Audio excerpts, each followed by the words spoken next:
session 3 of the Academic Writing Month Journal Paper Writing Plan Sprint Edition with Transfer Researcher Development Services. And this week we're going to be looking at methodology and methods. So this week we're going to be looking at the difference between methodology and methods and how you would incorporate those in your journal paper. There's again 30 minutes of writing time accompanied by piano music, some top tips, and another challenge of the week.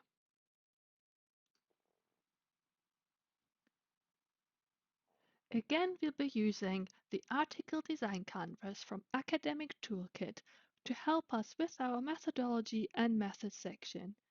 You can see on the article design canvas that these sections correlate to the boxes research design and theory.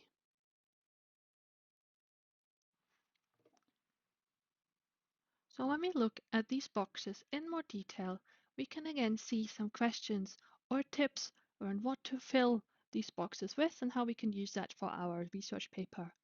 So for research design, for example, what methodology was used? What principles or objectives of the chosen methodology are you going to use or talk about? What are the strengths or the features of the chosen methodology? And what were your sampling methods? And what is the context of your chosen methodology? Then we look at the theory part. The questions are, what theoretical ideas are used or are developed? And what's the hypothesis behind these? Are you testing any theories, or maybe you are generating new theories? And what is the overall conceptual framework?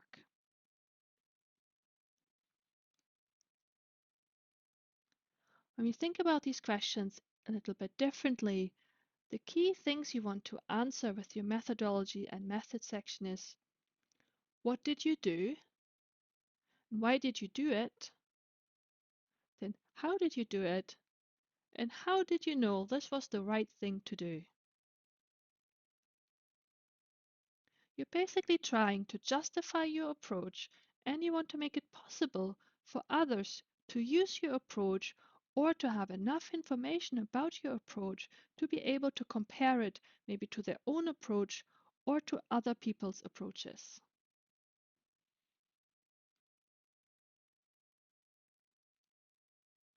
Let's have a think about the difference between methodology and methods.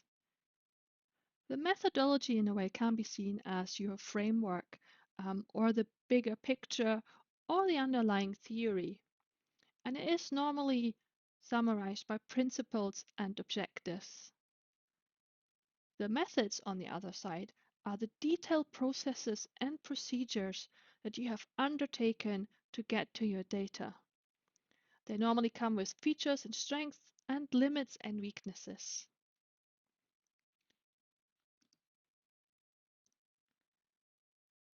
In a way, if you want to think about this slightly differently, then I would say that your methodology, for example, if you're going into the world of cooking, is the idea that a category, for example, or a framework, and for example, the framework would be Italian food.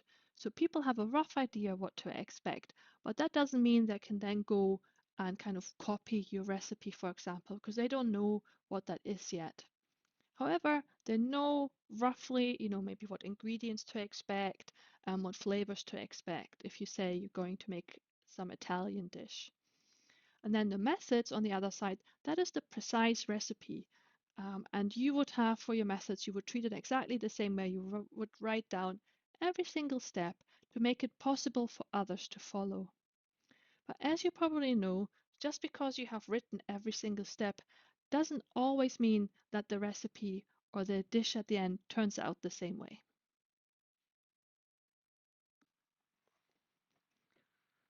So let's look at one example from our journal papers and how they introduce methodology. Keeping in mind that the methodology is your guide to your approach, so the reader understands why you selected certain data, how you selected samples, why you interviewed certain people, And how did you know that this was valid? It also explains your decision making. For example, if you've made any changes, or if you're testing any theories, or if there are certain boundary conditions that you have selected.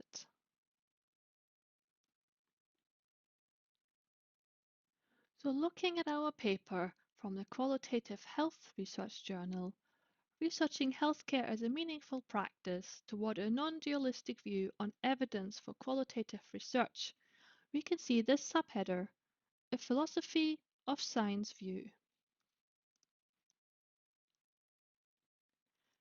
And within this, they're going to introduce their methodology, basically their framework. And we can see that they say that the determinist view goes back to the 17th century and that they are going to use phenomenology, which originated as a response to science's one-sided focus on numbers and its increasing alienation of science. And then further, they say that they're going to use a positivist approach of dualism, atomism, and reductionism. And this gives us a good idea of what to expect and how certain decisions within this paper have been made based on these approaches. We then have another subheader, aim and approach. So now going into a little bit more detail.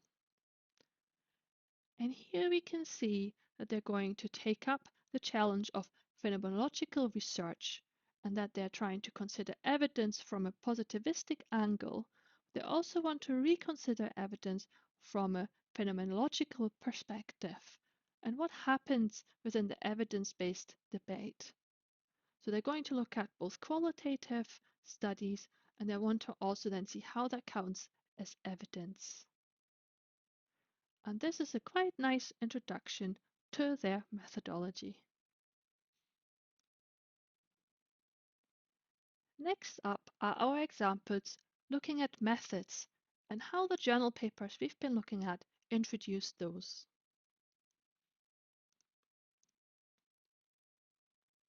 Remember that the method section should read as if you are verbally describing your work that could be experiments or data collection, and keep the recipe idea in your mind. You can definitely use active voice to describe your methods. However, within STEM, passive voice and third person are quite common. And also, this is one of the sections within your journal paper that is written in past tense, because the work has already been completed. So looking at your methods, you might want to talk about pre-experiment setup and your sampling design. However, this might also fall under the methodology category, so have a think about that, and you might want to separate these out. Then you want to talk about your experimental design, the individual procedures. Sometimes it might make sense to combine the procedure with the experiment. You then want to talk about your data collection protocols, and don't forget about your data analysis. Make sure the reader can follow all your procedures and instructions. You might want to use subheaders to help your reader along. And we are back at our qualitative health research paper, Researching Healthcare as a Meaningful Practice. Here we can see we have the aim and approach section again, and we have a new section, a phenomenological understanding of evidence. And here we can see that they start off by explaining what procedure they followed. So they say, we argue that high quality, in-depth phenomenological inquiry has the potential to describe the fundamental meaning structure of phenomena, thereby providing insight into the ontological nature of reality. And then further on, towards the end of the section, they then say, we suggest that phenomenology provides a basis to better appreciate qualitative research in general. So now we know what approach they're taking. And then they're going with the next subheader, a little bit more evidence, and a little bit more information about this approach and why they've chosen it.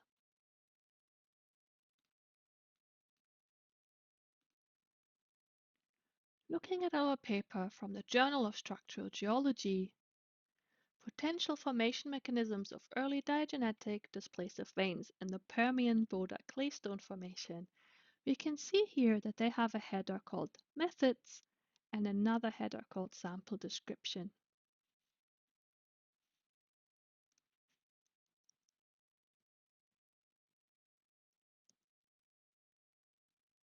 You can see that in the methods part, they went into a lot of detail to explain what they did.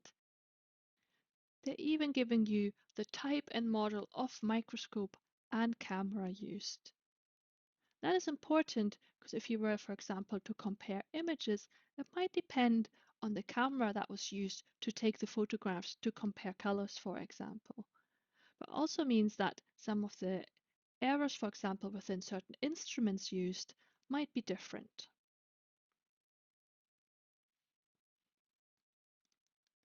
So remember to provide as much information as possible, not just about what you did, but also the equipment you used. You can then see we have this section, sample description, and here they explain exactly where the samples were taken from and how those samples were collected. You could argue that there might be a little part of a methodology here when they decided what samples to take. However, within STEM papers, sometimes that seems to fall under the method section.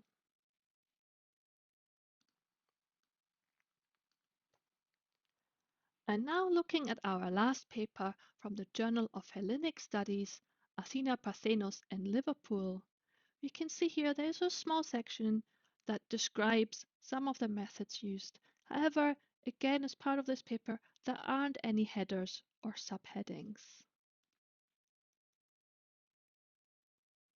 However, here they explain in a lot of detail what the figurine we're looking at is made of and the size of it.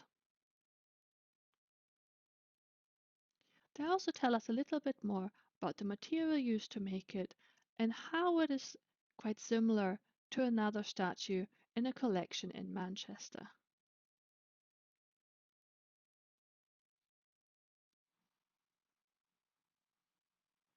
They do tell us a little bit more why these figurines are considered to be similar and made from the same material and came from the same mold.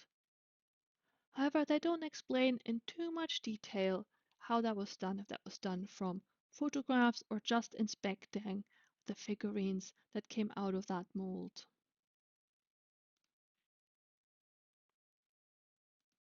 So for a method section, you might expect a little bit more detail explaining how certain things were measured and how they were compared.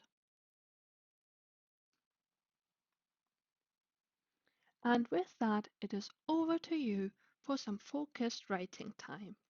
And if you want to, you can continue with your draft paper by looking at the methodology and method sections. You might want to see if you have aspects that fall under methodology and/or methods. And have you separated them out yet? If not, maybe you want to do that. You can start by color coding them, or maybe you just want to copy and paste them into different parts of your paper. If you don't think you have a methodology and method section, but you only have methods to talk about, you might want to start with the bullet points for each method and a step-by-step guide on how you went through these. And remember, this is not just for experimental or kind of data collection side. This is also for the data analysis part of your research. So make sure you do include those methods as well. And with that, it's over to 30 minutes of writing time, accompanied again by piano music. And again, if you don't have the time right now, just skip forward to the top tips.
minutes left of writing time, so make sure you slowly come to an end and make sure you save all your hard work.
let's look at some top tips before we finish with another challenge of the week.